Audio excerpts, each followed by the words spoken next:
আজকের সকালটা মাছ কাটা দিয়ে শুরু করলাম। ও hello everyone, welcome back to মানাদার মিনি ব্লগ।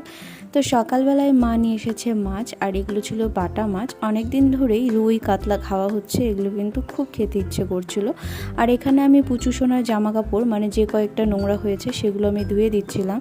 আর এখানে দেখতে পাচ্ছ দু একটা বাসনও রয়েছে টিউবওয়েল পাড়ে। তো ভাবলাম জামা কাপড় যখন ধুচ্ছি তো একেবারে টিউবওয়েল পাড়টা পরিষ্কারই করে নেব।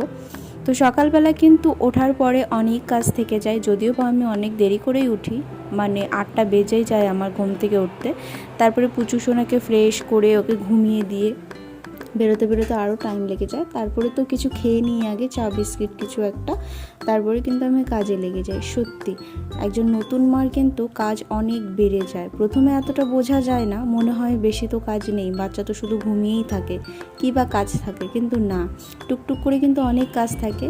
আর আমার ক্ষেত্রে হয়তো একটু বেশি হচ্ছে, কেননা মা শরীরটা খারাপ প্রচণ্ড, তার জন্যই। তবুও আমার মা অনেক কাজ করে, বাট আমি একটু একটু হেল্প করে দিই, আমি বলি। আর মা কিন্তু করতে দিতে চায় না, তবে আমি বসে থাকতে পারি না, দেখে মনটা ভীষণ খারাপ হয়। হাজার হলেও মা তো, তবুও অনেক কষ্ট করে, দোকান সামলানো, বাড়ির কাজ সব কিছু। তা যাই হোক, এখানে মাছগুলো ধুচ্ছিল মা পরিষ্কার করে, আর আমি তো পুচু সোনার সেই জামাকাপড় মেলে দিচ্ছিলাম। হাওয়া কিন্তু ভীষণ ভালো চলছে, দেখতেই পাচ্ছ তোমরা, খুব সুন্দর হাওয়া হচ্ছে। রৌদ্র ছিল প্রচণ্ড। আর এখানে দেখো, ওই যে বলেছে গ্যাসের ক্রাইসিসের জন্য কিন্তু উনুনেও রান্না হচ্ছে আমাদের মাঝে মধ্যেই, মানে বিশেষ করে তরকারিটা উনুনেই হয় আর ভাতটা কিন্তু গ্যাসে করা হয়।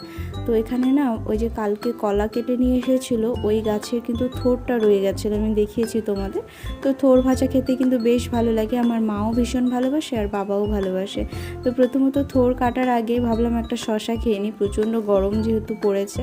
তো আর উনুনটা দেখছো কীভাবে জ্বলছে দাউ দাউ করে, মনে হচ্ছে গরমে আরও বেশ।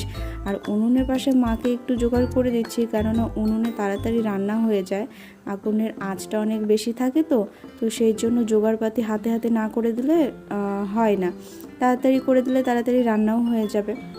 তো এখানে থোর কেটে দিচ্ছিলাম আমি, এটাকে ঝুরি করে ভাজা হবে, যেমনটা আলুর মতো ভাজা হয়, এটাকেও পেঁয়াজ দিয়ে ভাজলে কিন্তু খুব ভালো লাগে। আর এদিকে দেখো আবার একটা পেঁপে নিয়ে বসেছি, যে পেঁপেটা একটু কেটে দেখা যাক কেমন আছে ভেতরে। তো কেটে ভাবলাম 2-1 পিস খেয়েই নিই, তারপরে তো আবার স্নান ধান করব।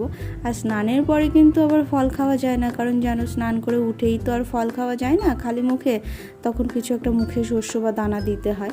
তো এই দিকে দেখো ভাত নিয়ে বসেছি আমি, ভাতের মধ্যে রয়েছে ওই যে দেখো থোর ভাজা, আর নিয়েছি শসা, এখানে স্যালাড, শসাই আছে আর কিচ্ছু নেই। আর এই দেখো এখানে শোলা কচু দিয়ে সে বাটা মাছের ঝোল হয়েছে, খাওয়া কমপ্লিট। এই দেখো আমার পুচু সোনার সাথে এখন খেল